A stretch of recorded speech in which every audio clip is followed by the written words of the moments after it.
নমস্কার সুপ্রিয় বন্ধুরা, দেখছেন এই মুহূর্তের আবহাওয়ার গুরুত্বপূর্ণ খবর। আজ 27শে আগস্ট বৃহস্পতিবার চলে আসলাম গুরুত্বপূর্ণ আবহাওয়ার খবর নিয়ে।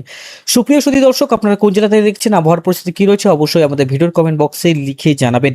ইতিমধ্যেই কিন্তু ইস্ট চায়না সিতে তৈরি হয়েছে ভয়ঙ্কর ঘূর্ণিঝড়। আর এই ঘূর্ণিঝড়ের প্রভাব কিন্তু চায়নাতেও পড়বে এবং ভারতবর্ষেও পড়ার সম্ভাবনা রয়েছে। এটা নিম্নচাপ আকারে প্রবেশ করতে পারে ভারতবর্ষের, আইজল হয়ে প্রবেশ করতে পারে এবং ভারতবর্ষে কিন্তু বৃষ্টিপাত হওয়ার সম্ভাবনা রয়েছে এই ঘূর্ণিঝড় থেকে। তো প্রথমেই আমি আমি আপনাদেরকে উপগ্রহ চিত্র তুলে ধরবো, সেখান থেকে আবহাওয়ার পরিস্থিতি কি রয়েছে সেটাও তুলে ধরবো, বিভিন্ন জায়গাতে বৃষ্টিপাত হচ্ছে কিনা সেটাও তুলে ধরবো। অবশ্যই ভিডিওটাকে ধৈর্য সহকারে সম্পূর্ণ দেখবেন, অবশ্যই চ্যানেলটিকে সাবস্ক্রাইব করে রাখবেন প্রতিনিয়ত সঠিক আবহাওয়ার আপডেট পাওয়ার জন্য। দেখুন বন্ধুরা, প্রথমেই আমি একটা সতর্ক বার্তাতে আসি।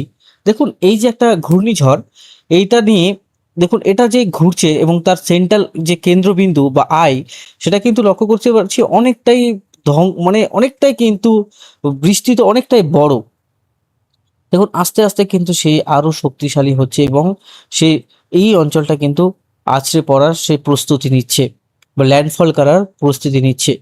ঘন্টায় যদি আমি দেখি, তার এই গতিবেগ কিন্তু প্রচুর বন্ধুরা।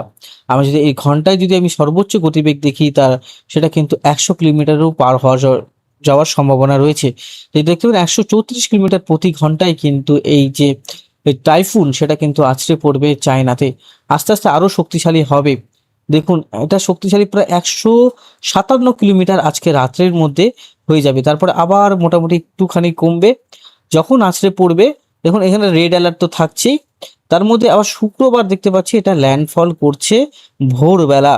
ওয়ানজু শহরে ভোরবেলা ল্যান্ডফল করবে, প্রভাবে গোটা চায়নায় কিন্তু প্রভাব এবং যে বন্যার সতর্কবার্তা লক্ষ্য করতে পারছি।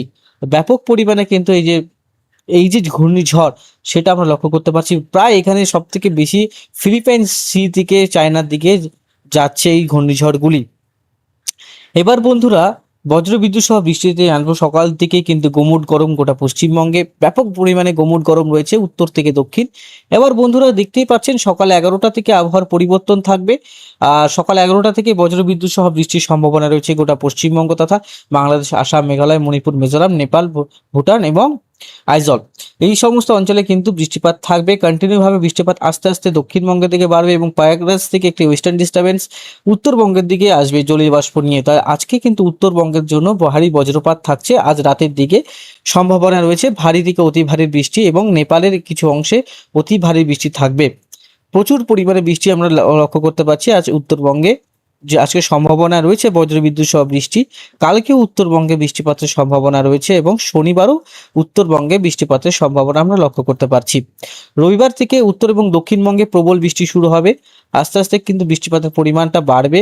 দক্ষিণবঙ্গে কিন্তু আবারও বন্যার সতর্কবার্তা রয়েছে, আবারও কিন্তু সমস্ত যে ব্যারেজগুলো থেকে জল ছাড়ার সতর্কবার্তা রয়েছে। ইতিমধ্যে বিহারে বন্যার পরিস্থিতি খুবই খারাপ রয়েছে, উত্তরপ্রদেশের বন্যার পরিস্থিতি খারাপ রয়েছে। কালকে নেপালে যে দুর্ঘটনা ঘটছে, সেটা কিন্তু অনেকটা দুঃখজনক, অনেকটা দুর্ভাগ্যজনক। কারণ এতটা যে মানে এতটা স্পিডে যে জল আসবে পাহাড় থেকে প্রায় 60 কিলোমিটার প্রতি ঘন্টা, তো সেটা কিন্তু ভাবনা চিন্তার বাইরে। আর তার উচ্চতা কতটা থাকছে, প্রায় 3-4 তলা বিল্ডিং এর উপরে পর্যন্ত জল